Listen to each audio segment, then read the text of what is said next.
Hangzhou, Zhejiang province is a wonderful province. It has many things to offer, like, for example, the Shehu Lake, Lianzhou.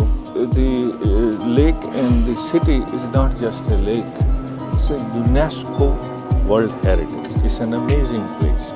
So also Lianzhou, more than 5,000 years of history in Lianzhou. And that civilization was linked with water. And very, very interesting links with the nature. It's a world network of biosphere reserves with more than 750 biosphere reserves, and they are increasing. These are places which have set up very high standards of conservation, high standards of education, and also, very importantly, very high links with society. So in these biosphere reserves, we are looking into conservation of biodiversity. Biosphere reserves network with each other. They learn from each other. And there are excellent examples of cooperation between countries. UNESCO has come up with this concept of zonation. There is a core zone in a biosphere reserve where we protect everything. We take the highest standards of ecological conservation based on the best scientific knowledge. And so that's the core zone, conservation zone. Then there is a buffer zone where there can be very limited activities without disturbing the biosphere's ecology and harmony.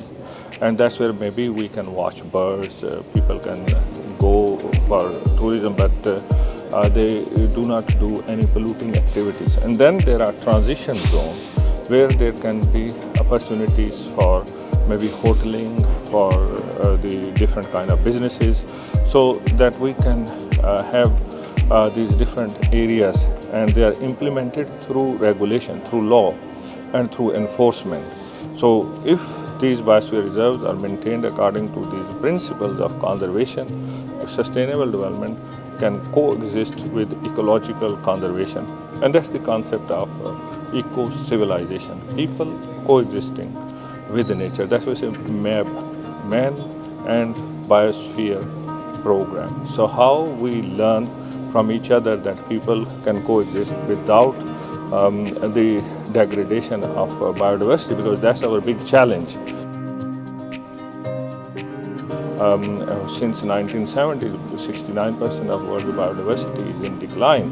So we have major challenges. For that, we have to have these concrete actions, and we need to enforce the regulation, and we need to make sure we have the best ways to understand the biodiversity. For example, in China, we have now big data, artificial intelligence. Using cameras, how can we look into what is where, different birds, different animals, so that we can understand. China has wonderful examples of conservation. In Hainan province, for example, gibbons have been protected. There were very few left in the wild, and that's really a very big success story for China. Along the Yangtze River, there is a major moratorium on fishing, which will restore the biodiversity of Yangtze River. So these are wonderful examples of ecological civilization. In biosphere reserves now, with the power of telecommunication, with the Internet of Things, ability to connect different instruments together, ability to collect data, like, for example, on the biodiversity itself, identification of species. AI can help turn images into what it is actually, what kind of animal it is, where they are. Also from a point of view of understanding trees and other vegetation. So AI is helping convert images into the real data. So using satellites, linking data from the ground through satellites, ground measurements, and understanding that by linking through the internet, the data comes into the computers and it is being analyzed through data mining with the artificial intelligence. And then these tools can also look into, is anybody disturbing this ecological balance?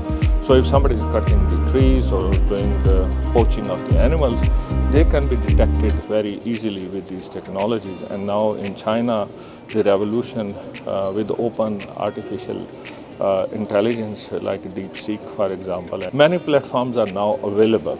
So that's the scientific part. But also, how do we create awareness among people? Like using our mobile phone, and say, what is that? And the phone tells you what it is, what kind of animal it is.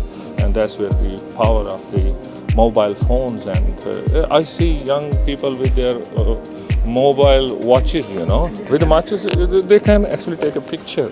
Yeah, this insect, so that's really wonderful.